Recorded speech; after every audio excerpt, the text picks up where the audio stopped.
Question number 1. Which of the following has highest boiling point? Methanol, propanol, ethanol, propanone. इनमें delta correct option है क्योंकि methanol, प्रोपानल और ethanol तीनों ही aldehyde family से belong करते हैं, जबकि जो प्रोपानोन है ये कीटोन फैमिली से बिलोंग करता है। और क्योंकि कीटोन एल्डिहाइड की निस्बत ज़्यादा स्टेबल होते हैं, इसलिए कीटोन का बॉइलिंग पॉइंट और मेल्टिंग पॉइंट एल्डिहाइड से ज़्यादा होता है। अगर वो इस क्वेश्चन में ये पूछ लेता कि इनमें से सबसे ज़्यादा स्टेबल कौन सा कंपाउंड है, तब भी सबसे ज़्यादा स्टेबल प्रोपानोन होता। Question number 2. Which of the following substance does not give iodoform test? Acetaldehyde, ethyl alcohol, methanol, acetone.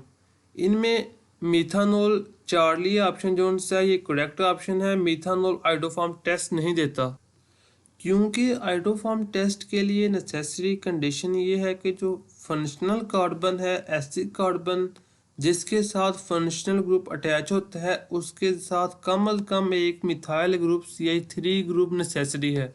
क्योंकि इस मिथाइल ग्रुप को आइडोफॉर्म टेस्ट में I3 रिप्लेस करती है और एक क्लोरोफॉर्म या आइडोफॉर्म जिसे कहते हैं वो बना देती है मॉलिक्यूल। अब देखें कि एस्टरएल्डिहाइड में भी इस कार्बन के साथ एक CH3 का मॉलिक्यूल है।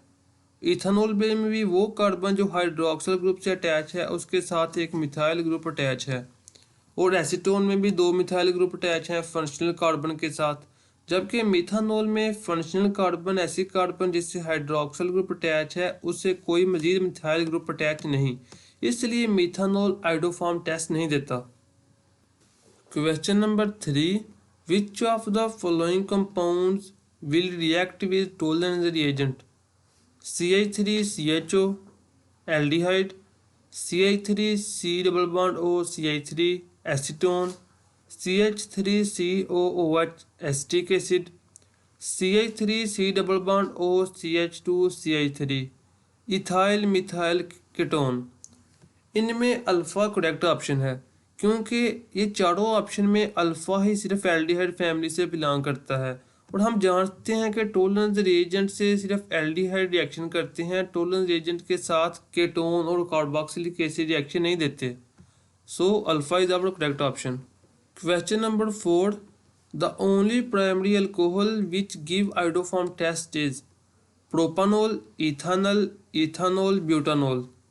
इनमें सबसे पहले तो इथेनॉल करेक्ट इनकरेक्ट ऑप्शन है क्योंकि इथेनॉल एक एल्डिहाइड फैमिली से बिलोंग करता है, जबकि उन्होंने प्राइमरी अल्कोहल के बारे में पूछा है। अब इन तीनों में चार्ली करेक्ट ऑप्शन है। इथेनॉल ही वो वाहिद प्राइमरी अल्कोहल है जो कि आइडोफॉर्म टेस्ट देती है। क्योंकि क्वेश्चन नंबर 1 में भी डिस्कस किया था कि आइडोफॉर्म टेस्ट के लिए जो नेसेसरी कंडीशन है वो ये है कि जिस कार्बन के साथ फंक्शनल ग्रुप अटैच हो वो कार्बन मजीद एक CH3 मिथाइल ग्रुप से अटैच होना चाहिए, जबकि प्रोपानोल में ये कार्बन एक मिथाइलिन CH2 ग्रुप से अटैच है। ब्यूटानोल में भी ये कार्बन जिसके साथ हाइड्रोक्सिल ग्रुप अटैच है एक CH2 ग्रुप के साथ अटैच है। जबकि जो हमारे पास नेसेसरी कंडीशन थी आइडोफॉर्म टेस्ट के लिए वो ये थी कि जिस CH2 मॉलिक्यूल के साथ जो कार्बन हाइड्रोक्सिल ग्रुप यानी फंक्शनल ग्रुप से अटैच हो वो मजीद एक मिथाइल ग्रुप के साथ अटैच हो। इसलिए इथेनॉल ही वो प्राइमरी अल्कोहल है जो कि आइडोफॉर्म टेस्ट देती है, क्योंकि इसमें ये कार्बन जो कि हाइड्रोक्सिल ग्रुप से अटैच है एक मिथाइल ग्रुप से लगा हुआ है, अटैच हुआ है। Question number 5. Which addition reaction take place with weak nucleophilic reagent? Acid catalysed, base catalysed, both A and B, none. इनमें alpha acid catalyse correct option है क्योंकि एसिड कैटालाइज रिएक्शन में पहले एक H पॉजिटिव आयन ऑक्सीजन से मिलता है carbonyl group के, जिसकी वजह से इस कार्बन का इलेक्ट्रोफाइल करैक्टर ज़्यादा हो जाता है और एक वीक न्यूक्लियोफाइलिक रिएजेंट भी इस पर अटैक कर सकता है। न्यूक्लियोफाइल और इलेक्ट्रोफाइल के अट्रैक्शन की वजह से वीक न्यूक्लियोफाइलिक रिएजेंट का इस पर अटैक करना आसान हो जाता है। दूसरी तरफ बेस कैटालाइज में क्योंकि H पॉजिटिव आयन ऑक्सीजन से नहीं मिलता, इसलिए एक पावरफुल न्यूक्लियोफाइलिक रिएजेंट की जरूरत होती है। Question number 6. Acetal is form by the reaction of ethanol with acetaldehyde. The catalyst in this reaction is dry H2SO4, wet H2SO4, dry HCl, wet HCl। इनमें चार्ली करेक्ट ऑप्शन है। इस reaction में एक एस्टरल्डिहाइड का मॉलिक्यूल और दो molecule ethanol के use होते हैं और ये दोनों मिलकर ड्राई HCl की प्रेजेंस में एक एस्टर का मॉलिक्यूल एक वाटर का मॉलिक्यूल जनरेट करते हैं। तो इस रिएक्शन में जो कैटलिस्ट यूज होता है वो ड्राई HCl होता है। ये एक शॉर्ट क्वेश्चन के तौर पर भी आता है कि किस तरह से एल्डिहाइड में अल्कोहल की एडिशन होती है और ड्राई HCl ये कैटलिस्ट के तौर पर यूज होता है। Question number 7, when alkoxide ion react with H2O it give aldehyde, ketone, alcohol, carboxylic acid.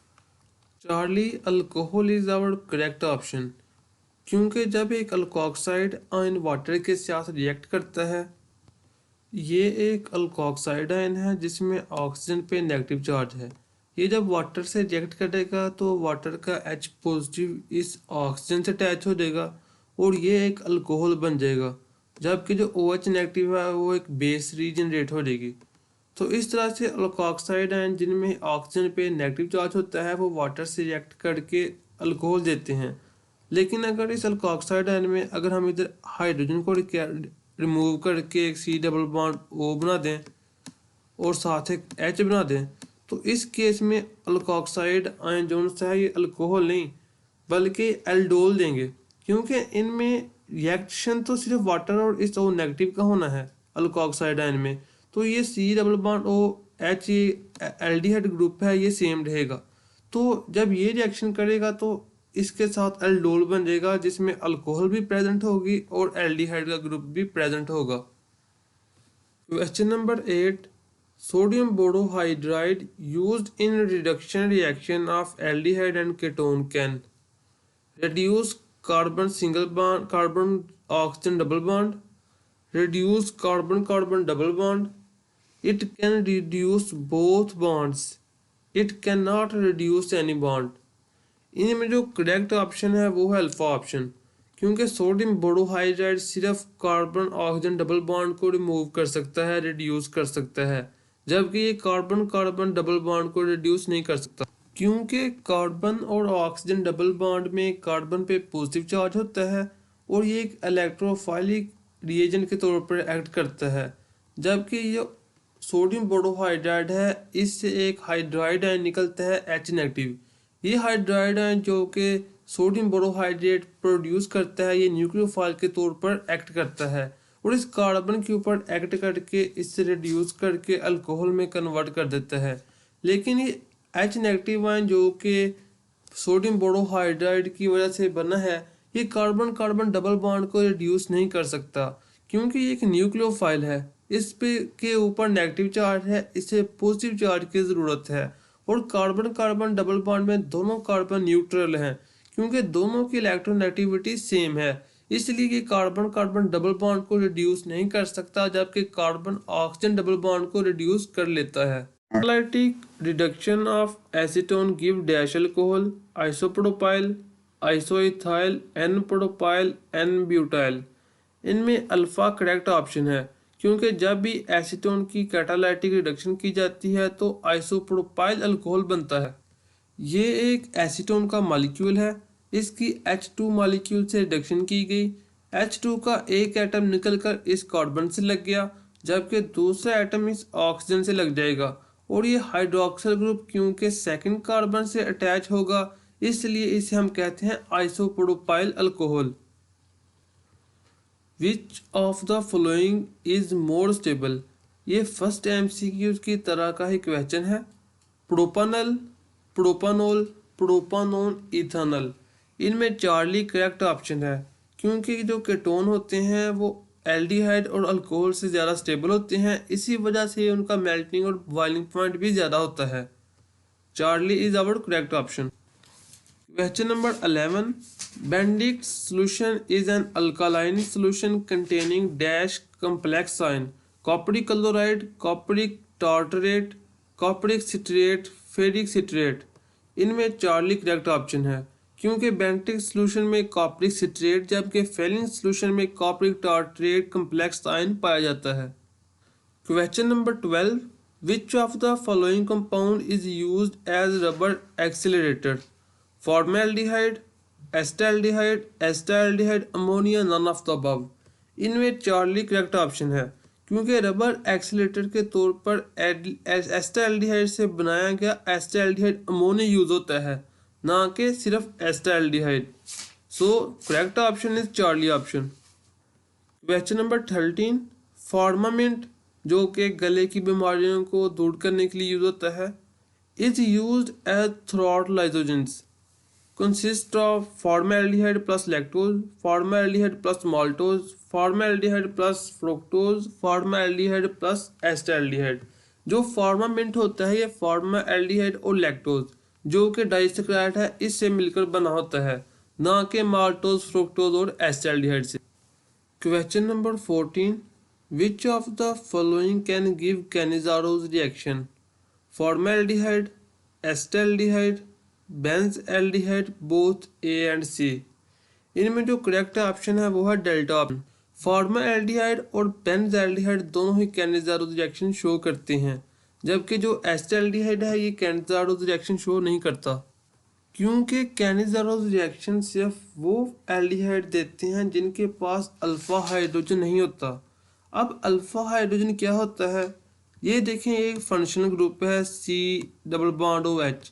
अब इस फंक्शनल ग्रुप के साथ जो कार्बन अटैच है उसे हम कहते हैं अल्फा हाइड्रोजन, अल्फा कार्बन, और इस कार्बन से अटैच्ड हाइड्रोजन को हम कहते हैं अल्फा हाइड्रोजन, और इस फंक्शनल ग्रुप से सेकेंड नंबर पर जो कार्बन अटैच है उसे हम कहते हैं बीटा कार्बन, और इस कार्बन से अटैच हाइड्रोजन को हम कहते हैं बीटा हाइड्रोजन। अब कैनिज़ारोज रिएक्शन सिर्फ वो एल्डिहाइड देते हैं जिनके पास अल्फा हाइड्रोजन नहीं होता। अब फॉर्मेल्डिहाइड में ये फंक्शनल कार्बन है, इसके पास अल्फा कार्बन ही नहीं तो अल्फा हाइड्रोजन कैसे होगा, इसलिए ये कैनिज़ारोज रिएक्शन शो करता है। जबकि एस्टाल्डिहाइड में ये फंक्शनल कार्बन है, इसके साथ ये अल्फा कार्बन अटैच है जिसके साथ 3 अल्फा हाइड्रोजन भी अटैच हैं, इसलिए ये कैनिज़ारोज रिएक्शन नहीं शो करता। जबकि बेंजीन में देखें तो ये फंक्शनल कार्बन है, इसके साथ अल्फा कार्बन तो अटैच है लेकिन इस अल्फा कार्बन से कोई हाइड्रोजन का एटम अटैच नहीं। अब इससे हाइड्रोजन का एटम अटैच नहीं, ये पहले भी हम चैप्टर नंबर 9 के एमसीक्यू प्रैक्टिस में डिस्कस कर चुके हैं कि जब इधर कोई फंक्शनल ग्रुप लगता है तो पहले इधर से हाइड्रोजन एटम रिमूव होता है फिर लगता है। So delta is our correct option. Both formaldehyde and benzaldehyde can show Cannizzaro reaction, but acetaldehyde cannot show Cannizzaro reaction. 15. Oxidation of secondary alcohol give aldehyde, ketone, ester, carboxylic acid. इनमें beta correct option है, क्योंकि जब primary alcohol की oxidation होती है तो वो aldehyde देते हैं, और जब सेकेंडरी अल्कोहल की ऑक्सीडेशन होती है तो वो कीटोन देते हैं। क्योंकि सेकेंडरी अल्कोहल में जो हाइड्रोक्सिल ग्रुप होता है वो सेकंड कार्बन पे अटैच होता है, और जब इसकी ऑक्सीडेशन होती है तो एक हाइड्रोजन इस कार्बन से अटैच होता है, डी अटैच होता है, और एक हाइड्रोजन इस ऑक्सीजन से निकल जाता है, जिसके नतीजे में एक वाटर का मॉलिक्यूल बन जाता है और इस कार्बन और ऑक्सीजन के दरमियान डबल बॉन्ड बनते हैं। अब इस कार्बन ऑक्सीजन के डबल बॉन्ड के इर्द गिर्द 2 मिथाइल ग्रुप हैं और ये कीटोन बनता है। दूसरी तरफ अगर इधर हाइड्रोजन होता, ये एल्डिहाइड होता, ये प्राइमरी अल्कोहल होता, तो प्राइमरी अल्कोहल की जब ऑक्सीजन की जाती तो ये एल्डिहाइड बनाता, ना कि ketone. Question number 16। The aldol condensation is not shown by methanol, ethanol, acetone, all can give aldol condensation. इनमें करेक्ट ऑप्शन अल्फा ऑप्शन है, क्योंकि मिथानोल के पास अल्फा हाइड्रोजन एटम नहीं होता, जिसकी वजह से ये एल्डोल कंडेंसेशन शो नहीं करता। क्योंकि एल्डोल कंडेंसेशन के लिए नेसेसरी कंडीशन ये है कि इसके पास अल्फा हाइड्रोजन एटम होना चाहिए, लेकिन इथानॉल के पास भी अल्फा हाइड्रोजन एटम है, एसीटोन के पास भी है, लेकिन मिथानॉल के पास अल्फा कार्बन ही नहीं है, तो अल्फा हाइड्रोजन कैसे होगा। So methanol can not give aldol condensation reaction. Question number 17. When Grignard reagent react with aldehyde and ketone, the end product is alcohol, alkyne, alkene, alkane. इनमें correct option alpha option है, क्योंकि जब Grignard agent aldehyde और ketone से react करता है तो इनका एंड प्रोडक्ट अल्कोहल होता है। इस रिएक्शन में ये एक रिग्नार्ड एजेंट है। ये एक एल्डिहाइड पे जब रिएक्ट करता है तो इस आर पे, क्योंकि रिग्नार्ड एजेंट में कार्बन पे नेगेटिव चार्ज होता है, ये इस कार्बन से रिएक्ट करके इससे अटैच हो जाता है, जबकि MgBr इस O नेगेटिव से अटैच हो जाता है। इसके बाद वाटर को ऐड किया जाता है, जिसके नतीजे में ये अल्कोहल में कन्वर्ट हो जाता है और मैग्नीशियम के साथ एक ब्रोमीन और हाइड्रोक्सिल ग्रुप अटैच हो जाते हैं।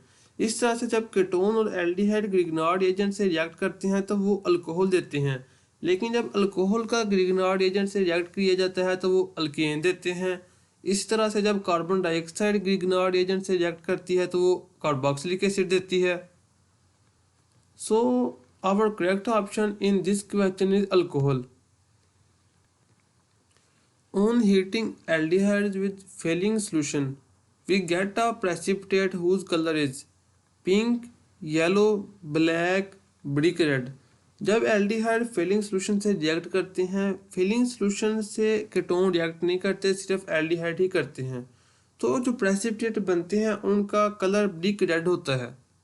सो delta is our correct option. Question number 20. For aldol condensation, the necessary condition is alpha carbon, alpha hydrogen, basic medium, all the above।